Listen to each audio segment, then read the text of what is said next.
하나님에 대한 신론을 배웠고요. 두 번째 인간론을 배웠어요. 그러면 세 번째는 이제 그리스도에 대해서 배웁니다. 그게 기독론이에요. 이제 지금 배우고 있는 것은 객관적인 하나님, 객관적인 인간, 객관적인 예수님에 대해서 배우는 거예요.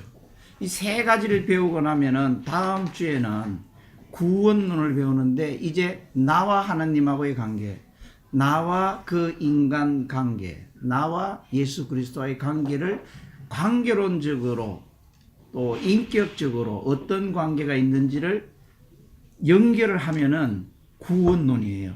그래서 다음 주가 제일 중요하고 분량도 제일 많아요. 그래서 다음 주는 꼭 빠지지 않는 게 좋을 것 같아요. 그래서 오늘은 예수 그리스도에 대해서 정리해 봅니다. 133페이지. 하나님이 모든 인류가 죄와 비참한 상태에서 멸망하도록 버려두셨습니까? 예수님을 등장하기 위해서는 먼저 죄론, 인간의 죄로부터 출발을 해야 되거든요.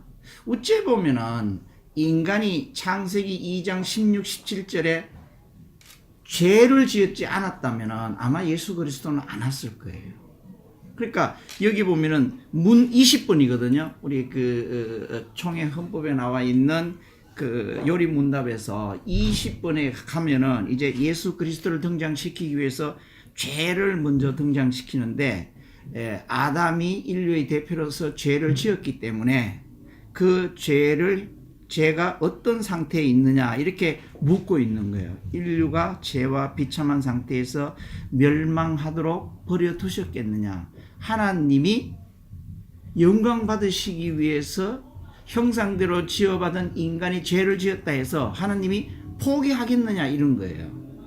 어떻든지 구원의 길을 또 만들 것이다, 이걸 얘기를 하고 있는 거예요. 답은 하나님께서 오직 그 선하신 뜻대로, 선하신 뜻이라는 게 뭐냐면은 우리 인간을 창조할 때 선하게 창조했다는 거예요. 그 이전에 하나님의 뜻, 계획은 영광 받으시기 위해서 지으신 거예요. 이게 선하신 뜻이에요. 뜻대로 영원 전부터 어떤 이들을 영생애로 택하셔서 은혜의 계약으로 들어가게 하셨습니다. 그것은 그들을 한 구속자에 의하여라는 게 예수 그리스도를 의미하는 거예요. 죄와 비참의 상태에서 건져내어 구원의 상태로 이끌어 드리려는 계획입니다. 이것이 하나님의 성경 속에 흐르고 있는 가장 중요한 줄기인 예정론이에요. 자, 저를 봐요.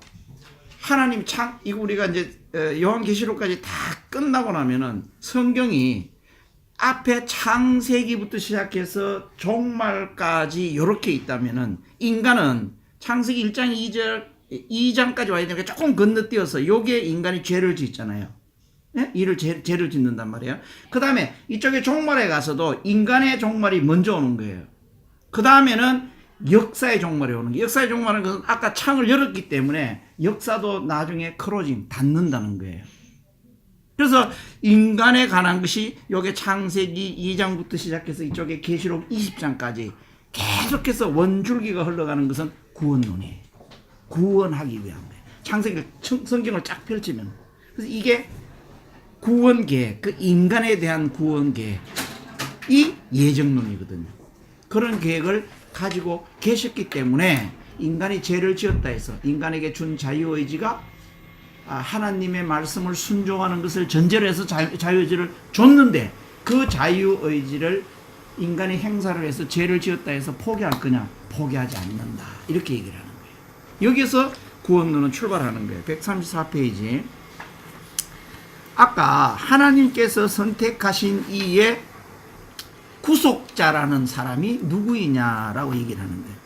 하나님이 택하신 이의 유일한 구속자는 주 예수 그리스도이십니다. 오늘 우리가 주는 뭐고 예수는 뭐고 그리스도는 뭔지는 배웁니다. 그러나 바울 신학이나 바울 서신에서는 항상 이 세 가지를 붙였었어요. 주, 예수, 그리스도. 그러니까 오늘 요 세 가지를 명확하게 배우게 될 거예요. 그는, 예수님은 하나님의 영원한 아들로서 사람이 되셨으며, 이게 성육신이잖아요. 영어로 인카네이션이라고 얘기를 하는 거예요. 그러므로 그는 과거와 미래에 계속하여 하나님이시다. 예수님의 신성을 얘기를 하고 있는 거예요. 그리고 인성을 가지고 왔어요. 사람이셨어요. 두 가지의 특유한 성품을 지니면서도 한 인격이십니다. 요거를 한마디로 얘기하면 양성 1인격. 하나님의 삼위일체론에서 그 중에서 예수님의 양성 1인격 요 교리가 성경 신약이 정경으로 채택된 게 AD 397년인데 가장 마지막 회의에서 방망이 친 게 요거예요. 양성 1인격이에요. 그래서 초대교회사를 공부를 해보면은 양성 1인격, 삼위일체론에 이상한 소리를 하는 사람은 다 중간에서 이단으로 정죄받고 어떨 때는 목숨을 잃는 경우도 있었어요. 그래서 양성 1인격이라는 것이 예수님이 가지고 있는 성품 중에서 굉장히 중요한 성품이에요. 135페이지. 그리스도가 하나님의 아들이신데 어떻게 사람이 되어 이 땅에 오셨습니까? 자, 예수님이 성육신했다는 것을 이쪽에 구약적인 측면에서, 쉽게 얘기하면 하나님 측면에서 한번 보자고요. 그러면은 예수님이 오시기 전에 스가랴서 6장 13절에서 하늘에서 천상회의를 열었다고 그랬어요. 그때가 언제냐면은 스가랴서니까 약 한 500년 정도 됐을 거예요. BC 500년. 그러면 구약 문 닫기 전에 한 100년 정도 된 그때에 이 이스라엘 백성들 가지고는 도저히 하나님 나라를 이룰 수가 없구나. 그래서 하늘에서 회의를 열었다 이거지. 회의를 열어가지고 하나님과 예수님 사이에 서로 평화의 의논을 했다. 회의라는 게 평화의 의논을 했다. 그래가지고 속죄 언약을 맺습니다. 속죄 언약. 그러니까 누군가는 이 땅에 와가지고 모든 인류를 대신해서 피 흘려 죽어야 되겠다. 염소나 양이 죽지 않고. 요 회의를 했단 말이에요. 했기 때문에 하나님 편에서 봤을 때는 우리 성경에 보면은 하나님이 인간의 몸을 입고 이 땅에 오시다 이렇게 표현하는 거예요. 하나님 편에서 봤을 때는. 하나님 편에서는 하나님이 친히 인간의 몸을 입고 이 땅에 오셔서 십자가에 돌아가신 것, 여기까지 얘기를 하면은 예수님의 신분 중에서 가장 비참한 상태로 갔다는 거예요. 제로 그런다까지 갔다는 거예요. 거기서 무덤에 3일간 있다가 부활해서 다시 천국으로 올라가는 것이 예수님의 성귀의 신분, 높임의 신분, 이렇게 얘기를 하잖아요. 그러면은 하나님 편에서 봤을 때는 하나님이 친히 인간의 몸을 입고 오셨기 때문에 성육신이라고 하는 거예요. 그럼 반대로 신약에서 한번 봅시다. 신약에서 보면 우리가 어떻게 표현하느냐면 하나님의 아들이신 예수님이 이제 인성종을 강조하는 거예요. 예수님이 하늘에서 영광 받으시고 하나님의 아들로서 충분히 영광 받으시고 그 보좌를 지키도 충분하실 분이 인간의 몸을 입고 비참하게 이 땅에 죽으러 오셨다. 이렇게 표현한단 말이에요. 두 가지 다 맞는 얘기예요. 하나님이 인간의 몸으로 오셨다는 말도 맞고 하나님의 아들로서 하늘에 계시도 충분히 되실 분인데 이 땅에 오셔서 십자가에 피 흘려 죽으셨다. 이 말도 맞는 거예요. 두 가지 다 맞는 거예요. 지금 이게 그걸 얘기하고 있거든요. 하나님의 아들이신 그리스도는 이렇게 나오잖아요. 여기는 참 육신과 영혼을 취함으로써 사람이 되셨습니다. 그는 의인으로 오시기 위하여 성령의 능력에 의하여 죄인과 결혼하지 않는 동정녀 마리아의 몸에 잉태되어 그에게서 나셨으나 죄는 없으십니다. 성령으로 잉태됐다는 말이 뭐냐면은 죄가 없으신 예수님으로 태어나기 위해서 인간의 몸을 빌려서 이렇게 얘기를 하는 거예요. 그래서 여기 보면은 성령의 능력에 의해서 이렇게 얘기를 하는 거예요. 예수님은 태어나기 720년 전에, 720년 전이면 이사야서를 얘기를 하는 거예요. 20년 전에 이사야 선지자가 예언한 대로 베들레헴에서 아기 예수로 태어나셨다. 그게 이사야 9장 6절이거든요. 이는 한 아이가 우리에게 낳고 한 아들을 우리에게 주신 바 되었는데 그의 어깨에는 정사를 메었고 그의 이름은 기묘자라 모사라 전능하신 하나님이라 영전하신 아버지라 평강의 왕이라 할 것임이라. 이사야서 9장에서 그렇게 예수님 태어나시기 720년 전에 이미 예수님이 태어날 것을 예언하고 있다. 136페이지 예수님은 누구시며 왜 그리스도를 믿습니까? 이제 아까 주 예수 그리스도를 배웁니다. 하나님의 외아들이요 우리의 구세주이시다. 예수는 구원자, 자기 백성을 자기 죄에서 구원할 자라는 뜻이다. 예수님을 믿는 이유는 하나님의 자녀가 되고 구원을 얻고자 믿는다. 주 예수 그리스도의 이름에서 주 앞에 주자를 붙였잖아요. 존경을 나타내는 말로 님이라는 존칭의 의미다. 주인을 나타내는 말이다. 나의 주님, 우리가 주님 얘기할 때 내 마음속에 주인으로 내재하고 계신다, 나와 함께 계신다고 얘기할 때 영어로 로드십이라고 얘기를 하는 거예요. 주님으로 우주 만유의 주인, 그러니까 창조주의 개념으로 봤을 때는 온 우주 만물의 주인이고 다스리시는 분이다. 그 다음에 나 하나로 얘기할 때는 나의 주인이시다, 나 자신의 주인이시다, 또 역사의 주인이시다, 이런 뜻이에요. 그러니까 주 예수 그리스도 얘기할 때 주는 주님, 주인, 이걸 얘기를 하신다 이거지. 높이 받드는 신을 가리키는 말, 하나님과 동의어 수준으로 높이는 의미다. 70인역이라는 것은 BC 280년에 히브리어 성경이 헬라어 성경으로 번역을 합니다. 그때 한 지파에서 3명씩 차출을 했어요. 그럼 72명이거든요. 72명이 번역에 참여를 했는데 2명이 중간에 탈락을 했어요. 그래서 끝까지 번역에 참여한 사람이 70명이기 때문에 70인역이다 이렇게 얘기를 합니다. 70인역에서 그 히브리어 야훼를 헬라어 카이로스로 번역하여 6,000회 이상으로 사용하였다. 이제 주는 주인이란 뜻이에요. 그 다음에 예수. 자, 예수와 그리스도를 먼저 설명하고 넘어갈게요. 뭐냐면은 장로 강인구 이렇게 얘기할 때 장로 강인구 그럴 때 장로는 직임이에요. 직임. 이거는 뒤에 밑에 보면은 그리스도라고 똑같은 말이에요. 그리스도는 헬라어고 히브리어로는 메시아예요. 메시아. 직임이에요. 직임. 예수는 그게 자기 이름이에요. 자기 이름. 예수가 자기 이름이에요.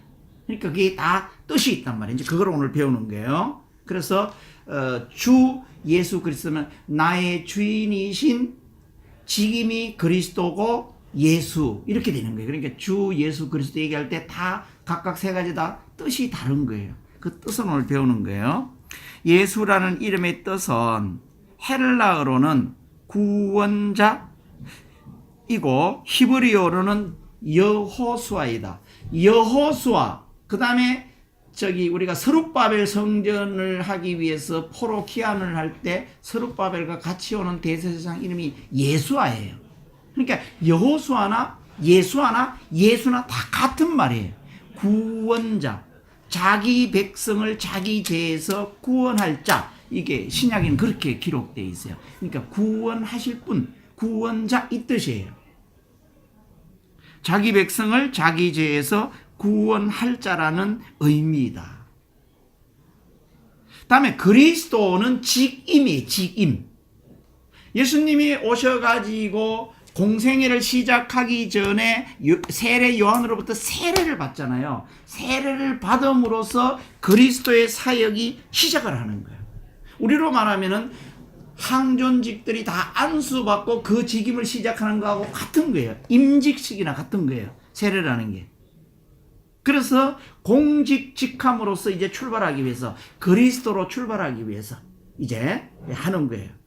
그래서 구약에서는 예수 그리스도를 오실 메시아라고 얘기하고 있고, 그 다음에 신약에서는 오신 메시아라고 얘기하고 있는 거예요. 근데 구약은 히브리어로 쓰여졌기 때문에 메시아고, 신약은 헬라로 쓰여졌으니까 그리스도인 거예요.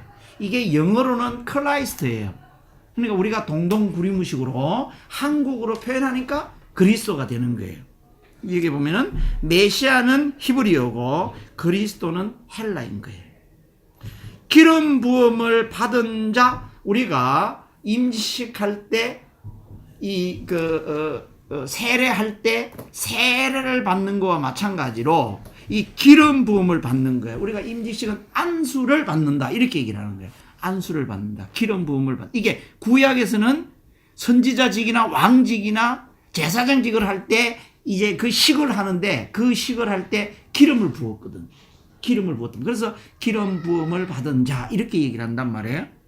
그러니까 제사장 제도라는 것은 제사장 지파, 레위 지파에서 제사장이 되려고 그러면은 25살이 돼야 돼. 25살이 되면은 안수받고 기름 부음을 받고 제사장으로서 이제 공식직함으로써 시작하는 거예요. 기름 부음을 받은 자, 하나님의 위임을 받은 자라는 의미이다. 선지자, 그 다음에 왕, 제사장을 세울 때 의식적으로, 의례적으로, 예전적으로 기름을 부어 안수하였기 때문이다. 천사들이 목자들에게 가르쳐준 이름의 뜻은 예수님이 태어났을 때에 천사들이 목자들에게 가르쳐줬는데, 주라고 얘기했을 때 주는 예수님의 지위를 알려주었고, 구주는 예수님이 이 땅에 오신 목적, 구원하시기 위해서 오셨으니까 목적을 얘기해 준 것이고, 그리스도는 예수님의 약속을 말해 준 것이다. 그래서 주 예수 그리스도를 바울 사도는 항상 붙여서 사용을 하는데, 붙여서 사용할 때 주는 나의 주라는 뜻이고, 예수는 구원할 자라는 걸 얘기하는 것이고, 그리스도는 이제 공식 직함 메시아로서 역할을 하는 것을 얘기를 하는 것이다. 위임을 받은 자, 이걸 얘기를 하는 것이다. 기름 부음을 받은 자.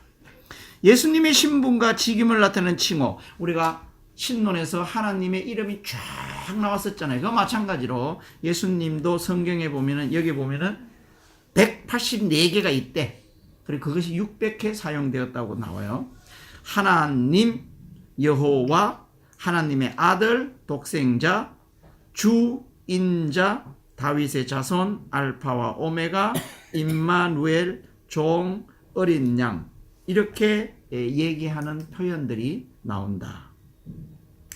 예수님의 선제성, 굉장히 어려운 교리 용어인데, 선제, 선자는 먼저 있을 선, 제자 있었다, 이 뜻이잖아요. 예수님이 지금으로부터 2000년 전에 태어났지만은 창세기 이래서 아브라함이 2166년에 태어났거든요. 그러면 아브라함은 지금부터 4000년 전이에요. 그러면 창세기는 그로부터 더 전이에요. 더 전. 이게 얼마인지는 몰라요. 그때 이미 예수님이 있었다라고 얘기해. 요한복음 1장 1절에서 보면은 말씀으로 있었다. 우리가 지금 189절 성경 암송한 그 관상 큐티가 지금 주보에 나가는데, 제일 첫 번째 나갔던 게 그거예요. 요한복음 1장 1절에서 예수님이 말씀으로 태초부터 있었대. 태초부터. 이제 그거예요.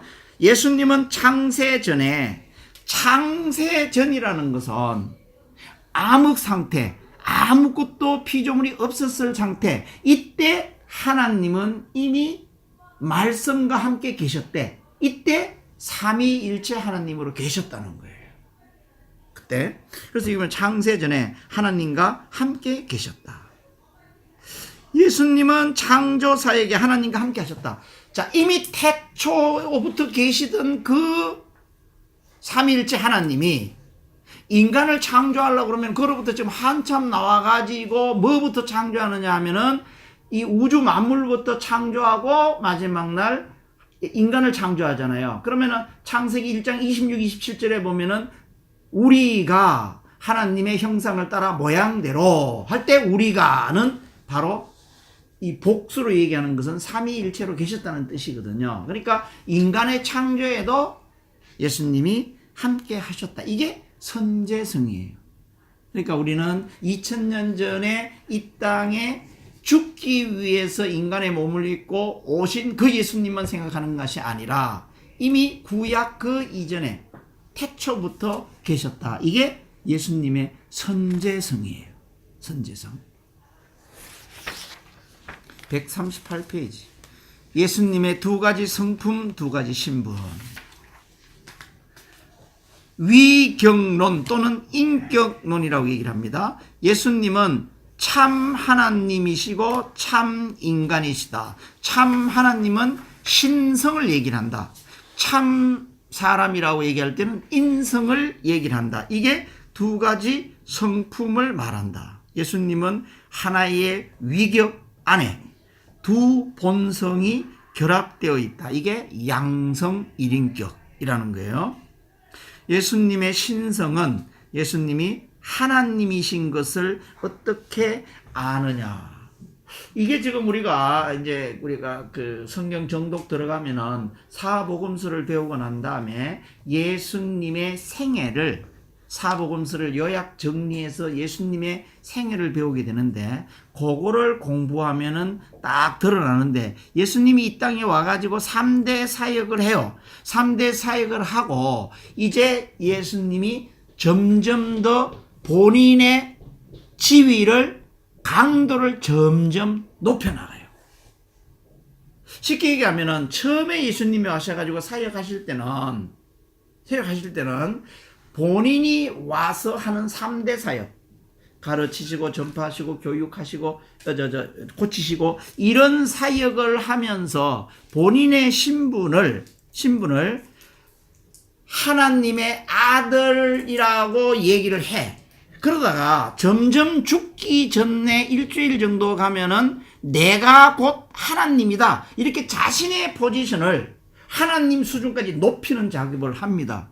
그것을 들은 예루살렘에 있는 공의에 있는 사람들이 이제 더 이상 볼 것 없다. 저 예수를 잡아들이라. 신성 모독죄다. 유대인들이 믿고 있는 하나님을 모독하고 있다. 인간의 몸으로 온 저자가 예수가 하나님이래. 이렇게 얘기하는 것을 보고 잡아들이는 거예요. 그래서 예수님이 내가 하나님이다 라고 얘기하는 것이 이제 하이라이트예요. 잡히기 전까지 하이라이트. 이것을 자정이라고 그래요. 자정. 본인 스스로 하나님이라고 증거했다는 거예요. 타정은 그 옆에 있던 제자들이나 다른 사람들이 과연 예수가 하나님이었구나. 예수님이 돌아가시는 날 12시부터 3시 사이에 캄캄해지고 막 천둥 번개가 치고 이렇게 하고 예수님이 죽는 모습을 보고 있던 백부장이 뭐라고 그랬어요? 과연 하나님의 아들이었구나. 이렇게 고백을 하잖아요. 이게 주위에 있는 사람들이 하나님의 아들이라고 고백하는 것을 타정이라고 그런다 이거지. 타정. 그는 예수님은 오직 하나님께서만 하실 수 있는 일들을 하셨다. 예언의 성취, 또 기적들, 기적이나 이적이나 사복음서를 보면 많이 베푸잖아요. 그런 것들. 그 다음에 부활하잖아요. 스스로 부활하잖아요. 그러니까 이런 것들이 오직 하나님의 능력으로만 할 수 있는 일을 해낸다 이런 얘기죠.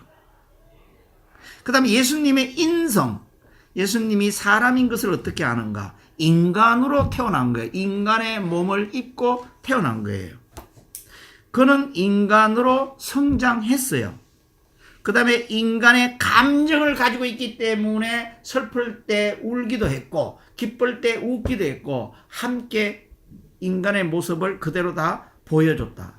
그는 인간으로서의 경험과 욕구를 가졌다. 배가 고플 때 식사를 걸으면 배가 고팠고 피곤할 때는 잠을 잤고 이제 이런 것을 얘기를 하는 거예요. 이렇게 인간의 모습과 똑같았다. 이제 그 뒤에 꼭 꼬리표로 따라다니는 게 그러나 죄는 없으신 분이다. 이렇게 얘기한 게 성령님으로 인간의 몸을 빌려서 태어났기 때문에. 그 다음에 위격적 연합이란 말을 쓰는데 이게 뭐냐면은 삼위일체로 계시되 항상 내재적 연합으로 계신다. 내재적 연합으로 계시는 이게 밖으로 이렇게 갈라는 것을 원심력이라고 그러고 안으로 올라가는 것을 구심력이라고 그러잖아요.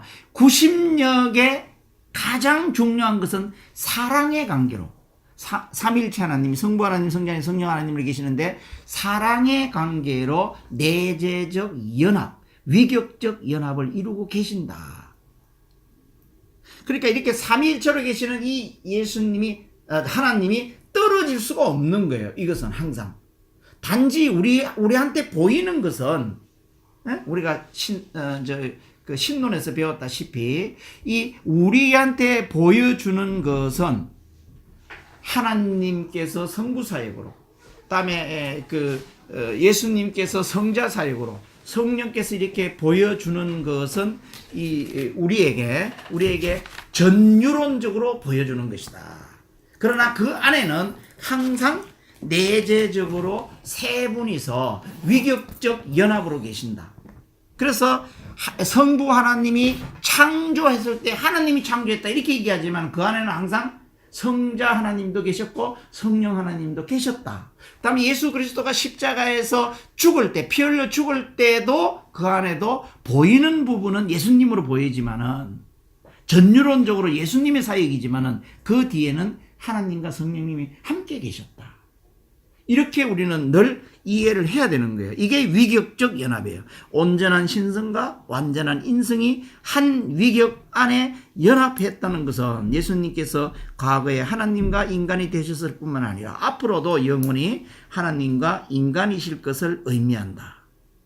예수님은 항상 하나님이셨다. 예수님은 계속 하나님이시면서 또 인간이 되셨다. 예수님은 하나님과 인간으로 계속 존재할 것이다. 이게 위격적 연합이라는 거예요. 상태론 또는 신분론이에요. 신분은 두 가지 신분을 가지고 있다고 그랬어요. 이게 뭐냐면은 비하의 신분, 엄부강하, 가장 낮아지신 것. 우리가 미국의 9.11 테러 났을 때의 그 위치를 제로 그라운드라고 얘기를 하잖아요. 예수님이 제로 그라운드까지 본인의 신분이 낮아진 거예요. 비천해지신 거예요. 그가 비천한 상태에 태어나시고 성육신 했다는 자체가 하늘에 계셔서 영광 받으실 분이 성육신 한 것 자체가 비하의 신분까지 간 거예요. 그 다음에 율법 아래에 있으며 이 세상에 비참한 상태까지 간 거예요. 순환을 받으신 거예요. 하나님의 진노와 십자가의 저주의 죽음을 당하신 것, 대속죄로 죽기까지 비참해지신 거예요. 다음에 매장되어, 그러니까 3일간 실제로 우리가 그걸 이렇게 상세하게 나와 있지는 않지만은 아마 유대 지방의 어떤 장례법에 따라서 알코올로 소독을 하고 이렇게 세마포로 이렇게 둘러가지고 아마도 시신을 이렇게 처리하는 것과 똑같이 했을 거예요. 아마 거기까지 간 거예요. 그러니까 매장되어 3일 동안 죽음의 근세 아래 있었던 것. 이게 베드로전서 3장 19절에 보면은 지옥에 갔다 왔다는 표현을 쓰기 때문에 지옥 강화와 같은 동일한 고통을 느낀 것. 여기까지 예수님은 비참한 신분까지 갔던 거예요. 제로 그라운드까지 갔던 거예요. 십자가 위에서 받은 하나님으로부터 분리된 고통을 의미한다. 베드로전서 3장 19절에서 20절 여기에서 이미 우리가 사도신경을 할 때 한번 설명을 했어요. 지옥에 간 것과 같은 고통을 십자가상에서 느꼈다. 여기까지 비참해졌다는 거예요. 그러면 그 상태에서 끝났다면은 이게 하나님이 아니시죠. 또 이 땅에 오신 목적이 달성이 안 되는 것이죠. 죽고만 말았다면. 3일 만에 부활하셨고 이 땅에서 40일간 사셔서 부활의 증거를 많은 사람들에게 보여주시고 이제 이 성천하셔가지고 하나님의 우편에서 어린 양으로서 지금 우주 만물을 다스리시고 다음에 교회의 머리가 되시고 우리의 섭리주가 되셨다. 이거는 예수님이 어디까지 높이셨어요? 하나님의 우편, 여기 하나님의 좌장이라는 말, 우편 좌장이라는 말을 쓰는데 우편 좌장이라는 것은 하나님의 모든 권한을 다 가지고 있다는 뜻이거든요. 이게 그래서 거기까지 높아지셨어요. 이제 우리가 나중에 종말론을 배우게 되는데 종말론 요한계시록을 읽어보면은 예수님이 요한에게 환상으로 보여주면서 이 세상의 종말이 오게 되는데 종말 오는 사이에 모든 고난을 쉽게 얘기하면 부활시킬 수 있는 고난, 그 다음에 재판을 할 수 있는 고난, 멸류관을 줄 수 있는 고난, 그 다음에 새하늘과 새 땅에 영생하도록 보내는 고난, 이 고난을 다 예수님에게 준 거예요. 앞으로 심판주는 하나님이 하는 게 아니에요. 예수님이 하시는 거예요. 이 모든 권한을 준 거예요. 왜냐하면 죽기까지 순종했기 때문에. 두 분이서 하늘에서 천상회의를 열었던 걸 그대로 시행을 거의 퍼펙트하게 완전하게 했기 때문에 모든 권한을 예수님에게 준 거예요. 그리스도의 높아지심은 율법의 요구를 다 이루시고 죄의 형벌의 값을 다 치르시고 죄인에게 의와 영생의 길을 확보하고 존귀와 영광의 자리로 이르신 신분으로서 사흘 만에 죽은 자들 가운데서 다시 살아나신 것, 그래서 부활의 첫 열매가 되셨다 이렇게 얘기를 하잖아요. 영원한 부활을 이뤘고 하늘에 오르신 것, 성천하신 것, 이거 자체도 신분을 높이신 거예요. 성도의 거처를 예비하고 성령을 보내시기 위해서 성천했다. 예수님이 가시면서 뭐라고 그러시냐 하면은 내가 하늘로 가는 것이 너희에게 유익이라. 가서 처소를 예비하고 열흘 후에 성령을 보내주겠다. 이렇게 얘기를 해. 이제 그걸 이제 이따가 성령론에서도 배우게 될 거고 구원을 다 배우게 될 거예요. 잘 제가 그때 가서 설명을 드릴게요. 하나님 아버지의 우편에 앉으신 것, 하나님 보좌 우편에 앉았다는 것은 하나님의 모든 권한을 가지고 계시고 그 다음에 중보자로서 중보 사역을 지금도 하고 계시는 거예요. 마지막 날에 세상을 심판하러 오시는 분, 심판주로 재림하시는 것, 구원의 완성인 영화를 이룰 신분을 말한다. 그러니까 예수님이 비하의 신분까지 내려간 것은 십자가에 죽기까지 내려간 것, 거기서부터 중단한 것이 아니라 그로부터 이제 부활해서 하늘에 가서 우편에서 우리를 현재 다스리고 계시는 분, 미래의 심판주로 오실 분, 모든 권한을 가지고 계신 분, 이것을 신분 두 가지를 얘기를 하는 것이다. 140페이지. 예수님은 이 땅에 오셔서 성육신 하셔서 인카네이션 하셔서 무슨 일을 하셨습니까? 이것이 예수님의 과거 사역이에요. 지금 그 189절 지난주까지 예수님의 12구절을 끝내고 예수님에 대해서 정리해 놓은 게 있어요. 다음 그걸 이제 189절 관상큐티 들어가면은 정리를 해놨는데 예수님을 한 줄로 정리하는 거예요. 구약적 관점에서 본 예수님, 신약적 관점에서 봤을 때 신약은 예수님을 좀 갈라서 봐야 됩니다. 과거에 2000년 전에 이 땅에 오셔서 무슨 일을 하셨는가? 과거의 사역적 관점에서. 현재 예수님은 뭘 하시는가? 현재 예수님의 관점에서.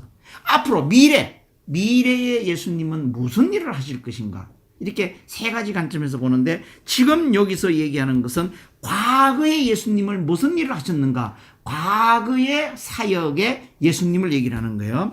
이 땅에 오셔가지고 3중 사역을 하셨어요. 3대 사역을 하셨어요. 이게 마태복음 4장 23절에도 나오고요. 마태복음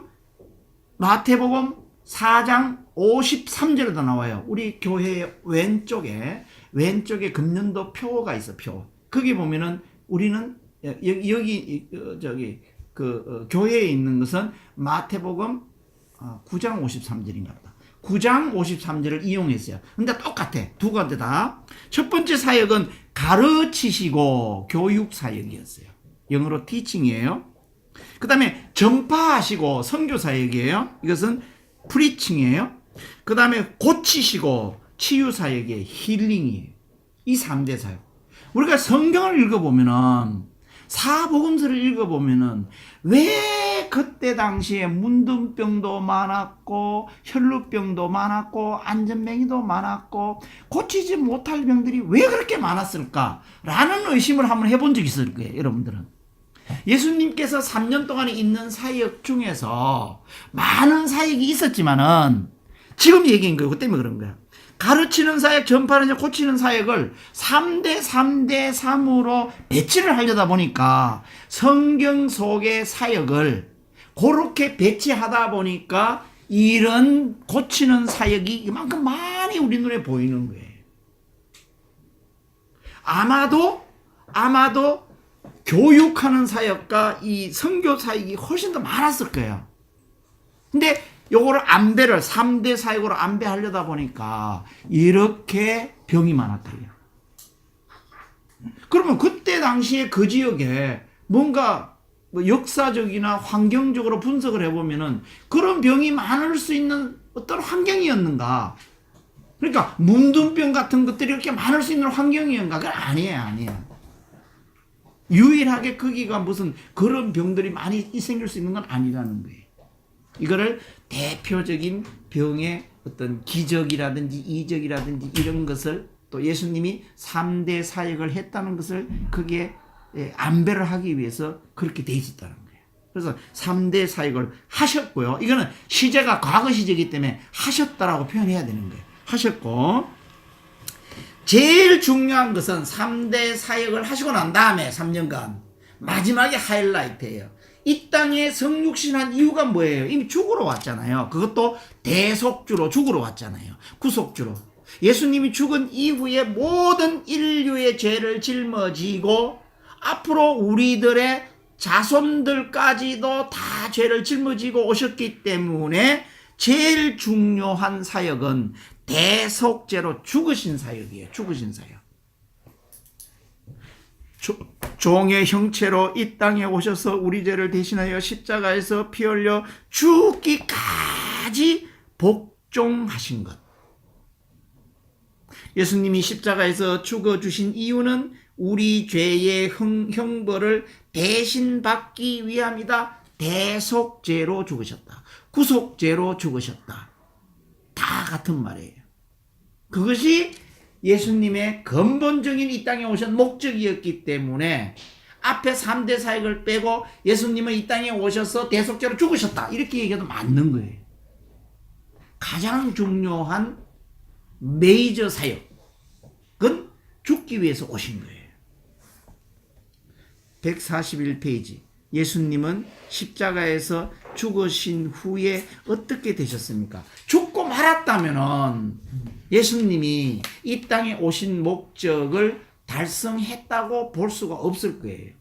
그 이후의 사역도 매우 중요하다. 우리들의 미래 사역과 관련되어 있기 때문에 굉장히 중요하다. 그래서 부활하셨어요.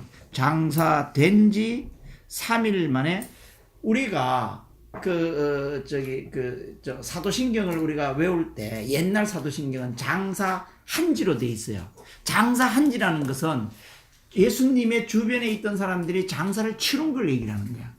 장사된지라는 것은 예수님 편으로 바뀐 거야.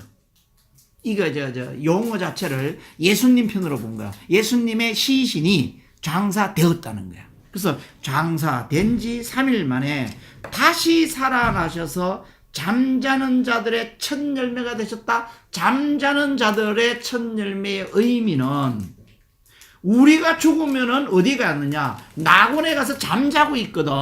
예수님이 첫 열매가 되셨기 때문에, 모범을 보였기 때문에 우리도 예수님이 재림하실 때에 부활한다는 것을 소망으로 가질 수 있는 것이 바로 예수님이 부활한 증거이기 때문에 우리도 예수님을 따라서 부활한다. 이렇게 되는 거예요.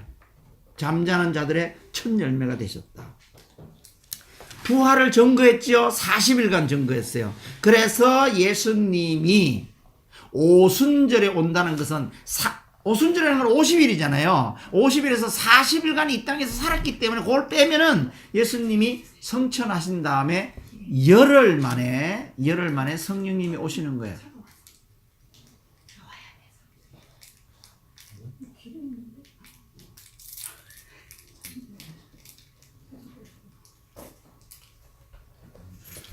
부활 후 40일 동안 이 땅에 계시면서 부활을 보여주셨어요. 예수님이 부활한 것을, 그래서 도마는 의심이 많았잖아요. 그래서 선생님, 부활하신 것을 내가 좀 만져보고 싶습니다. 그러니까 손에 못자국도 만져보고 옆구리에 있는 창자국도 만져보도록 했잖아요. 그런 것을 다 의심을 해소하고 또 부활하신 다음에는 예수님이 육의 몸을 입었지 않았어요. 영의 몸을 입었기 때문에 저 문을 열지도 않는데 딱 들어오잖아요. 문을 따고 들어오는 게 아니에요. 영이기 때문에. 그게 뭐냐면은 앞으로 너희들도 부활하면은 이렇게 될 거야 라는 것을 보여주는 거예요. 공간과 시간의 제약을 받지 않는 예수님이었어요. 앞으로 부활했을 때의 모습을 보여주고 있는 거예요. 그 부활을 증거하고 심지어 500여 명이 보는 가운데 성천하셨잖아요. 그러면은 어린 자녀와 부녀자까지 다 합치면 한 1000명 정도가 봤을 거라고 봐요. 그 사람들에게 올라가시면서 사도행전 1장 8절과 마태복음 28장 19, 20절을 유언적으로 얘기했기 때문에 이제 그 다음에 사도행전으로 연결하면서 예수님이 약속하신 성령이 오시고, 오늘도 선교사님이 얘기하시되 사도행전 1장 8절 성령을 먼저 받고 그 성령의 능력으로 예루살렘과 온 유대와 사마리아 땅끝까지 이르러 내 증인이 되라, 이렇게 얘기를 하시고 올라가신 것, 부활을 증거했다는 거예요. 그 다음에 성천하실 때 500여 형제가 보는 가운데 하늘로 올라가셨다. 우편자장, 성천하신 후 하나님 우편에서 우주 만물을 다스리시고 교회의 머리가 되시며 우리를 위하여 간구하고 계신다. 5번이 예수님의 현재 사역이에요. 예수님은 지금 현재 하나님의 우편에서 첫 번째 우주 만물을 다스리신다. 아까 창조 원리를 얘기했잖아요. 앞에 인간 창조하기 전에 먼저 우주 만물을 창조했잖아요. 그 우주 만물을 창조한 것을 창조의 목적대로 지금 현재도 창조 목적대로 이루어지고, 그 다음에 재창조물을 만들고 있어요. 지금도 창조 사역을 계속하고 계세요. 그때 당시에 창조했을 때 컴퓨터 창조했나요? 스마트폰 창조했나요? 아니잖아요. 계속해서 우리 인간이 살 수 있도록 편하도록 하기 위해서 계속해서 재창조하고 계신 거야. 재창조물. 그리고 다스리고 계시는 거야. 우주 만물이 서로 부딪히지 않고, 필요하면은 바람도 불게 해주고, 필요하면은 햇빛도 주고, 필요하면은 비도 주고, 이렇게 하시는 사역이 우주 만물을 다스리시고, 그 다음에 예수님이 성천하시고 난 다음에 부탁한 것들이 뭐냐 하면은 예루살렘과 온 유대와 사마리아 땅끝까지 이르러 정인이 된다는 것은 바로 구원을 받게 하고 하나님 나라를 이루고 교회를 세우는 것을 얘기하는 거거든요. 그래서 하나님께서 원하시는 그 교회의 머리가 되시며 우리를 위하여 간구하고 계신다. 우리를 위해서 지금도 중재자로서 중재 사역을 하고 계신다. 그래서 이제 조금 있으면 배우는데 예수님이 2대 사역이 있단 말이에요. 이대사역. 이 땅에서 죽으신 것, 화물제물로 죽으신 것, 제물로 죽으신 것을 헌제사역이라고 그런다. 그래서 과거사역은 헌제사역이에요.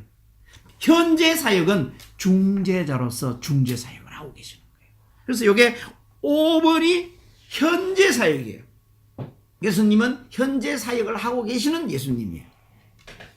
하나님 우편이란 하나님의 권능과 영광의 자리를 상징한다. 그래서 지난번에 삼위일체론을 얘기할 때 하나님과 예수님과 성령님을 동등 수평 라인에 놓고 그 능력과 권능과 영광이 동일하다 이렇게 해석하자고 한 이유가 그거예요. 그 다음에 이제 6번 7번은 미래사역이에요. 그 예수님이 반드시 재림하신다는 거야. 다시 오시겠다는 거야. 우리에게 준 요한계시록에서 요한에게 준 환상으로 보여준 계시로 보여준 하나님의 예수님의 약속이에요. 이 약속은 반드시 이루어진다는 거예요. 예수님은 반드시 다시 오셔서 심판하신대. 각 사람이 일한 대로 갚아주신대. 심판대 앞에 믿지 않고 죽은 자들이 지금 음부에 있는데 이 음부에 있는 사람도 강제로 흔들러 가지고 재림을 시키신대. 부활시키신대. 천국에 가 있는 믿고 죽은 사람만 부활시키는 게 아니라 음부에 가 있는 사람도 막 흔들어 가지고 깨워 가지고 부활시킨대. 왜냐? 심판대에 세우기 위해서. 그래서 부활체로서 심판대 앞에 서 가지고 너는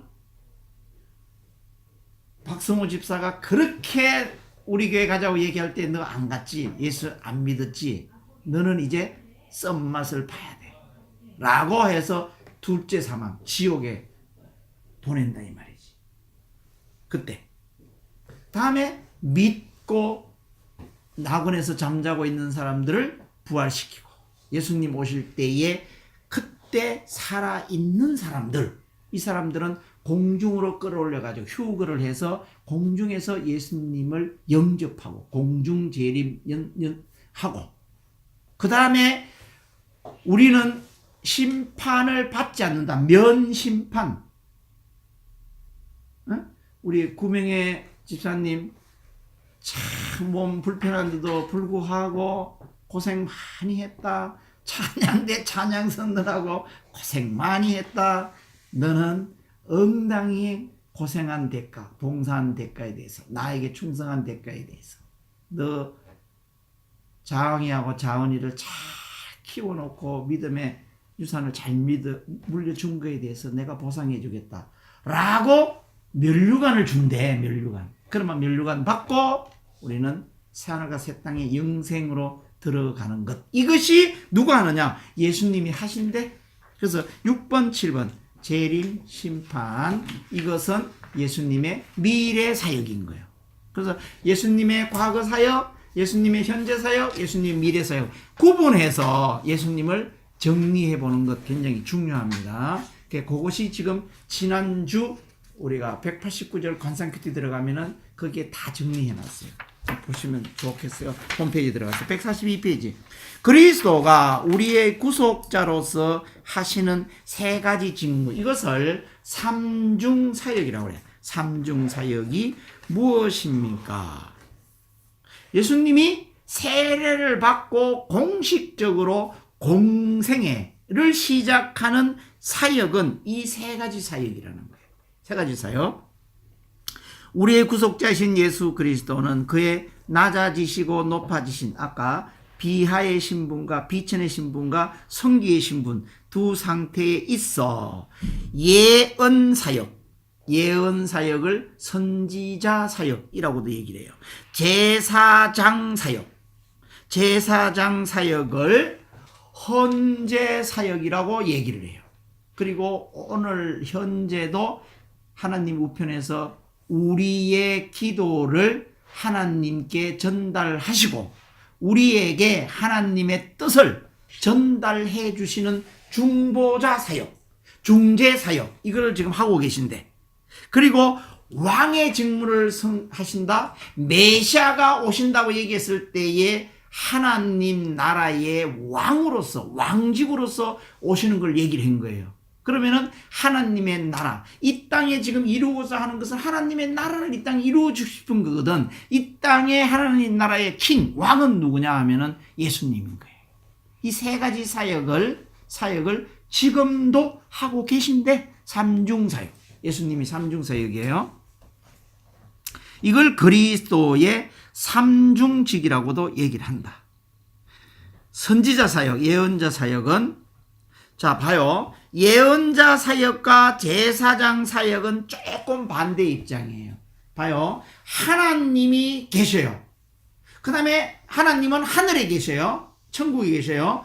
인간은 어디에 있어요? 땅에 있잖아요. 이 사이에 중보자 되시는 분이 예수님인데, 예수님이 참 입장이 곤란할 수도 있고 참 중요할 수도 있어. 왜냐하면은 하나님의 뜻을 인간에게 전달하는 자요, 이것이 예언자 사역이고 선지자 사역인 거예요.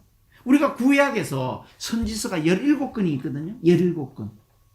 하나님이 필요할 때마다 선지자를 세워가지고 하나님의 뜻을 인간에게, 이스라엘 백성들에게 전달하는 사역이 선지자 사역이에요.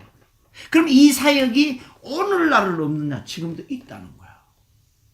그러니까 하나님의 뜻, 하나님께서 인간에게 하시고 싶은 말씀을 전달해 주시는 사역, 선지자 사역, 예언자 사역을 예수님이 하시는 거예요. 자, 그러면 반대로 인간이 하나님에게 하고 싶은 얘기가 없느냐? 왜냐하면 예수님이 죽고 난 다음부터의 우리를 만인 제사장이라고 얘기하거든. 우리가 만인 제사장이라고 얘기하는데 우리도 하나님에게 하고 싶은 얘기가 있어요. 그걸 뭘로 합니까? 기도로 하잖아요. 기도를 했을 때 그 전달해 주시는 분이 누구냐 하면은 예수님이에요. 왜냐하면 예수님 이름으로 기도합니다라고 우리가 마지막에 도장 땅 찍잖아요. 이것이 바로 여기 보면은 제사장 사역은 2대 사역이 있다는 거야. 헌제 사역. 우리를 위해서 십자가에 피 흘려 죽어서 다리가 된 것. 염소와 양이 대신 죽어야 될 것을, 우리 죄를 대신 죽어야 될 것을 예수님이 화목제물로 대신 죽어주셔서 우리 하나님과 우리 사이에 다리를 놔주셨잖아요. 화목하게 하셨잖아요. 분리된 상태를 이어줬잖아요. 이것이 헌재 사역이래. 이 헌재 사역은 과거 사역에서 끝났다 이거지. 그러면 오늘날 하나님의 우편에서 우리의 기도를 하나님께 전달해 주는 사역은 누가 하냐? 예수님이 현재 중재 사역을 하고 계십니다. 이게 두 개의 사역이 하나님과 인간 사이를 연결해 주는 사역인데, 하나님 편에서 봤을 때는 선지자 사역, 예언 사역이에요. 그다음 인간 편에서 봤을 때는 이게 제사장 사역이라는 거지. 이게 예수님의 두 가지 신분, 두 가지 사역. 그 다음에 이제 예수님의 왕직 얘기할게요. 자, 그래서 선지자 사역 한번 봅시다. 하나님의 대표로 백성에게 나아가는 교사직, 가르쳐 주는 거예요. 가르쳐 주는 거예요. 하나님의 뜻을 인간에게 전달해 주는 거예요. 알려주는 사역이에요. 하나님의 뜻을 인간에게 온전히 전달하는 온전한 선지자로서 하나님의 계시로 닥쳐올 일을 미리 알고 백성들을 선도하는 사역을 말한다. 예수님은 권위 있는 말씀으로 하나님의 뜻을 전달하신다. 예수님은 자기 자신에 대해 직접 증거하였다. 예수님은 구약 시대에도, 예수님 생애에도, 성천 이후에도, 오늘날에도 성령의 조명을 받아 전포괄적인 성격을 지닌 사역이다. 율법을 도덕적, 영적으로 잘 해석해 주어서 죄를 회개하고 돌아오게 하는 사역이다. 하나님의 약속을 들려주어 소망을 갖게 하는 역할을 감당하신다.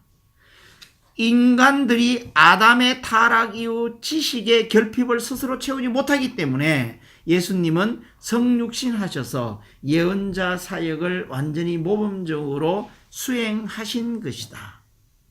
그 다음에 헌재사역, 중보사역. 백성의 대표로서 백성의 뜻을 하나님께 나아가는 중재자 사역이다. 그리스도는 아담의 타락 이후 하나님의 심판과 저주의 대상이 되어 구원이 필요하게 되어서 제사장으로서의 전인격적인 구원을 이루었고, 제사장으로서 기도의 중재사역도 지금까지 쉬지 않고 하고 있다. 헌제사역은 직접 점없고 흠없는 온전한 제물이 되어서 단번에 완전하고 영원한 제사를 드려 주었다. 과거 사역이라는 얘기죠. 대언 중보사역은 백성의 대표로서 우리를 위해 변호해주고 사탄에 대항해 주며 중보기도로 강구해 주시는 사역이다. 아까 선교사님이 보혜사 얘기를 했어요. 보혜사 사역이 바로 성령으로서의 중재자 사역이거든.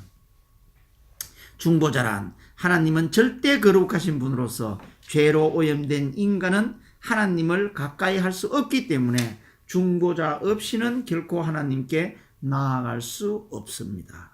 구약시대 제사장이나 선지자는 중보자의 역할을 수행했으나 임시직이었고 예수 그리스도의 그림자에 불과한 자들이었다. 자, 구약은 보면요, 구약은 영원한 제사장이 아니에요.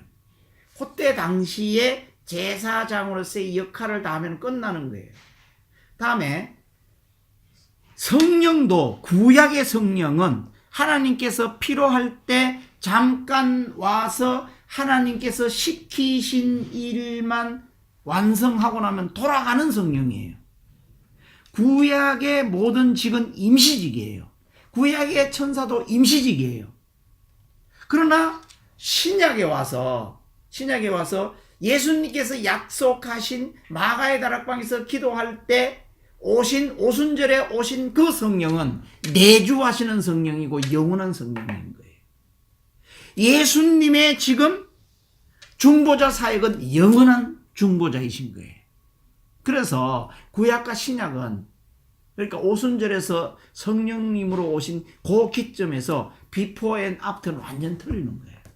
그래서 우리가 이 교리 과정을 공부하면서 이런 개념 정립이 확실하게 우리 믿음 속에 이루어져야 되는 거예요. 예수 그리스도만 죄가 없으신 분이시기에 유일한 중보자가 되어주신 것이다. 그 다음에 그리스도의 왕직, 아까 삼중직 중에서 왕직은, 왕이 되려고 그러면 결국은 하나님 나라가 있는 거예요. 나라의 왕인 거예요. 그래서 이게 복음 전파와 교회론인 거예요. 하나님 나라의 확장과 회복을 얘기하는 거예요.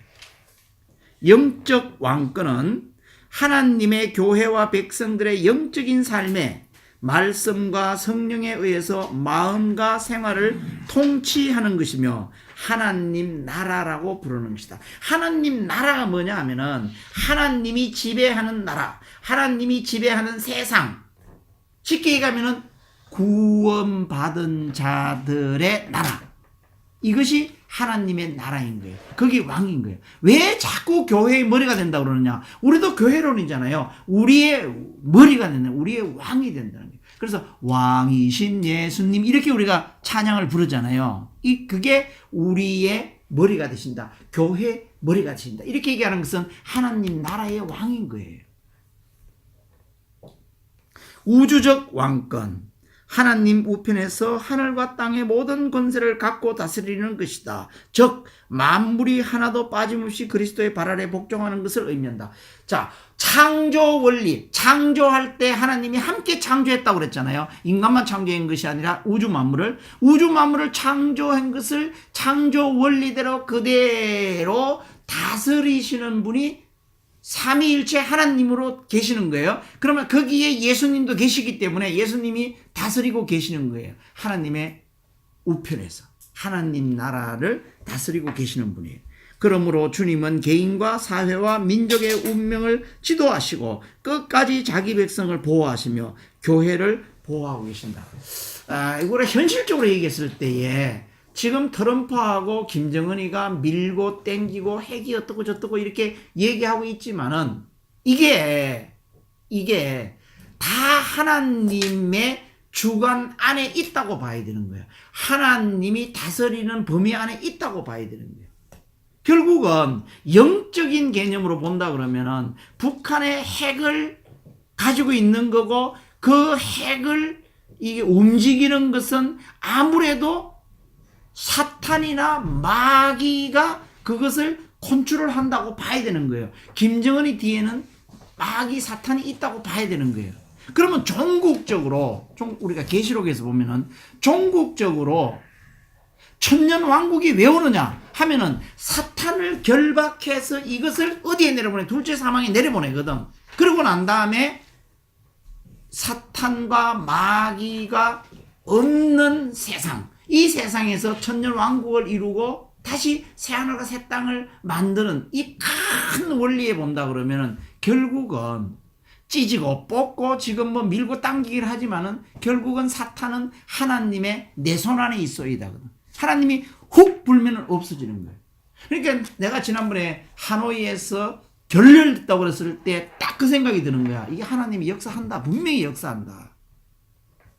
모든 사람들이 사람의 상식으로는 그때 당시에 어떤 형태의 딜이, 스몰 딜이 됐던 어떤 형태의 딜이 이룰 걸로 생각을 했는데 그 이튿날 발표된 거는 전혀 상상하지 못했던 걸로 발표가 됐잖아요.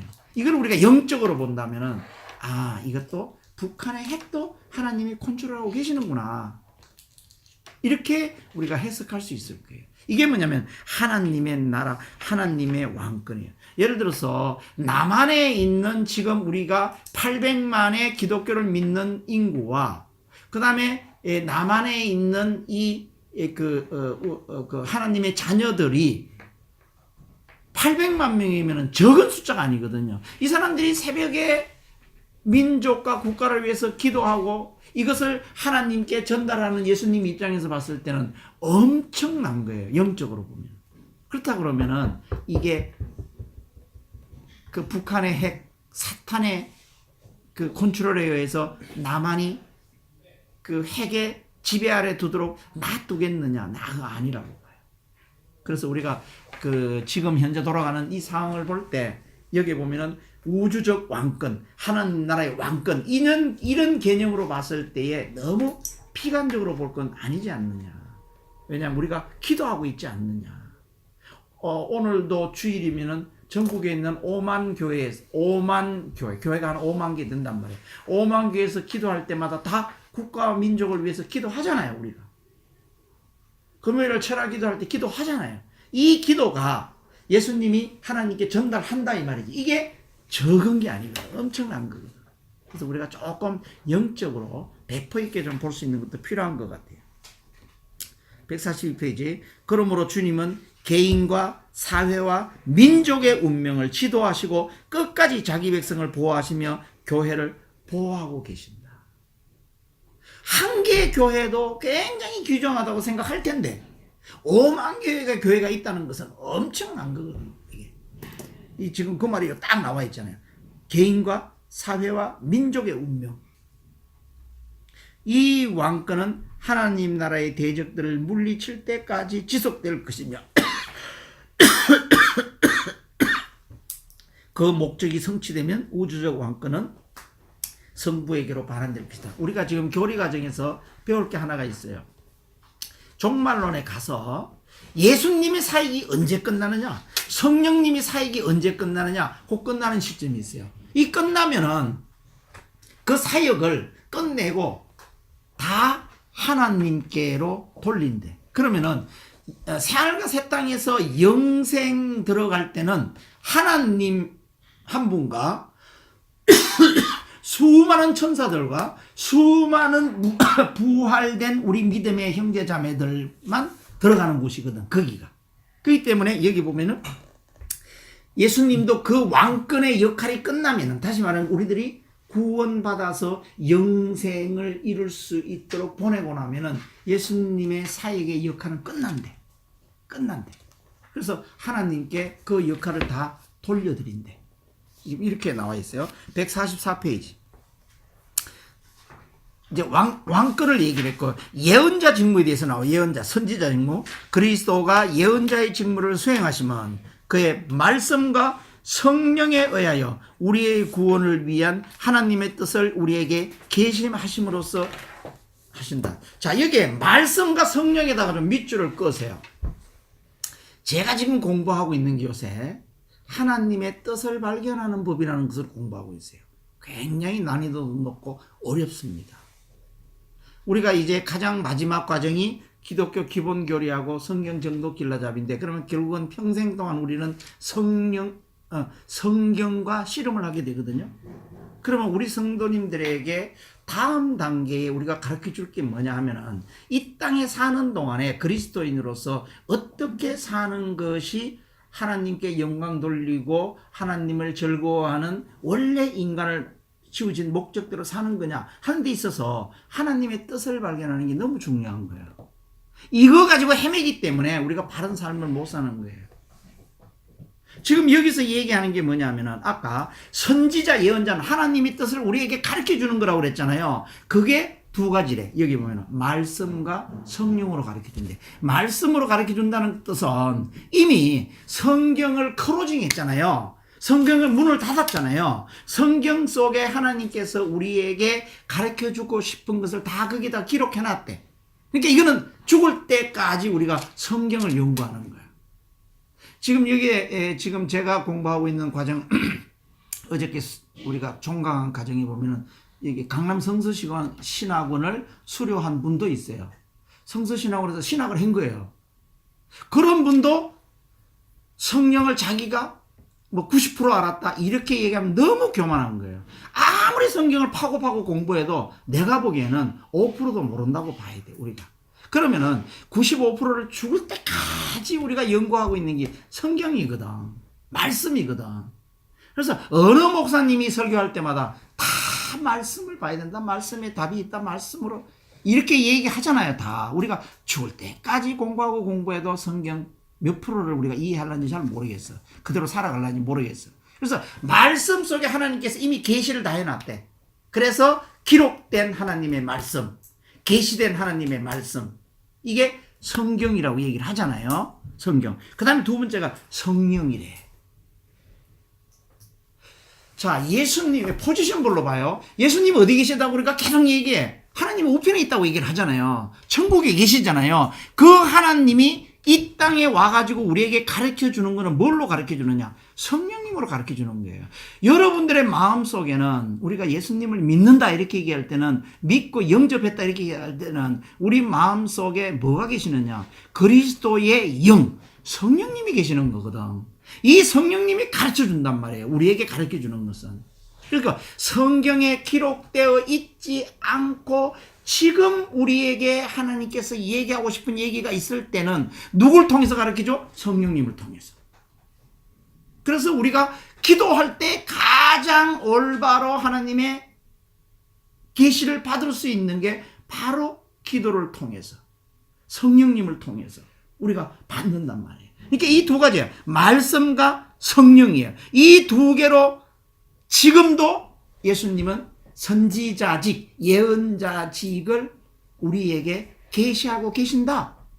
그러면 선지서가 구약에만 선지서 17권이 있는 게 아니에요.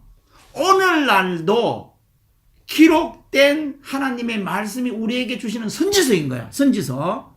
그러면 그거를 우리가 몇 프로를 우리가 이해하는지 모르지만 그게 오늘도 우리가 말씀을 외우고 공부하면서 선지서로서 받는 거야. 그러면 기록되지 않은 거에 대해서는 오늘도 성령님을 통해서 우리에게 말씀하신다 이거지. 이게 우리가 듣는 거예요. 듣는 거. 이게 바로 예언자 직무를 지금도 하고 계신다. 선지자직을 문을 닫은 게 아니다는 얘기지. 지금도 예언하고 계신다 우리들에게. 이제 이것을 우리가 정확하게 듣고 알고 하는 것은 너무너무 중요하다. 왜냐하면은 우리가 들으려고 하는 성령 사역만큼 비례해서 이단도 날뛰고 있는 거고 사탄도 날뛰고 있는 거기 때문에 이게 참 하나님의 목소리인지 사탄의 목소리인지 어떤 게 노이즈인지 어떤 게 참 목소리인지를 구분하는 것은 굉장히 어려운 것이라는 얘기지. 난이도가 높다는 말씀이에요. 다음에 145페이지 제사장직이에요. 제사장. 아까 제사장직은 헌재 사역과 중재 사역이라고 그랬어요. 헌재 사역은 끝났어요. 과거 사역이에요. 예수님의 과거 사역. 중재 사역은 오늘도 중재하고 계시는 거예요.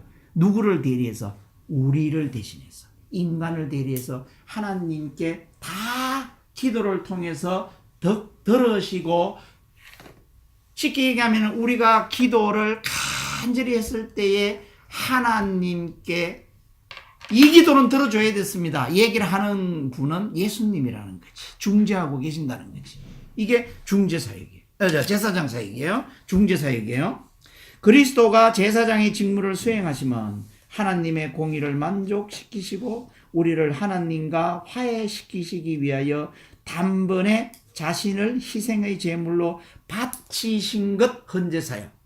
하나님과 우리 사이에 분리된 것을 이어주는 다리 역할을 하신 것 중재사역이에요. 그래서 화목 제물이 되셨다 이렇게 얘기를 하잖아요. 이게 그 말이에요. 다음에 우리를 위하여 오늘도 계속 중재하심으로써 하십니다. 중재사역. 보혜사 성령님이 중재해 주신다고 얘기를 했잖아요. 중재사역. 이것이 오늘날도 이루어지고 있다. 146페이지. 다음에 왕직이에요. 왕직. 왕을 얘기를 할 때는 항상 하나님의 나라를 얘기를 해야 되는 거예요. 하나님의 나라. 그럼 하나님의 나라는 교회가 하나님의 나라가 이루어진 거예요. 우리 마음 속에 이미 천국의 기쁨을 맛보고 사는 거예요. 그러면은 우리 개인도 교회이기 때문에 우리의 왕은, 머리는 누구신가? 예수님이시라는 거지. 그리스도가 왕의 직무를 수행하시면 그가 우리를 자기에게 복종케 하시는 일과 우리를 다스리시고 지켜주시는 일과 그와 우리의 모든 원수들을 제재하시고 정복하심으로써 하십니다. 사탄을 막아주시고 옳은 길로 가게 하시고 이 모든 우리가 하나님의 자녀로서의 살아가게 하시는 것은 바로 우리의 왕이신 예수 그리스도가 인도하시기 때문에 우리는 그 길을 가는 것이고 우리가 사는 것이라는 얘기예요. 이게 왕직이에요. 그러니까 예수님이 삼중직을 가지고 계신다. 과거에 하신 일, 지금 하고 계신 일, 앞으로 하실 일에 대해서 구분해서 예수님을 보는 것 굉장히 중요합니다. 그래서 항상 성경 공부를 할 때 예수 그리스도를 가장 먼저 가르쳐주는 이유가 이제 예수 그리스도를 배우는 것을 아까 우리가 지금 오늘 배운 게 기독론이라고 얘기를 하잖아요. 기독론을 먼저 배우는 이유가 바로 그런 이유다는 얘기지. 우리의 삶과 가장 직결되어 있는 것이 예수 그리스도인 것이에요. 그래서 예수 그리스도가 우리를 구원에 이루게 만들었고 구원 이후에 그리스도인으로서 살아가야 할 것들도 다 예수님이 현재 삼중직으로 함께하고 계신다.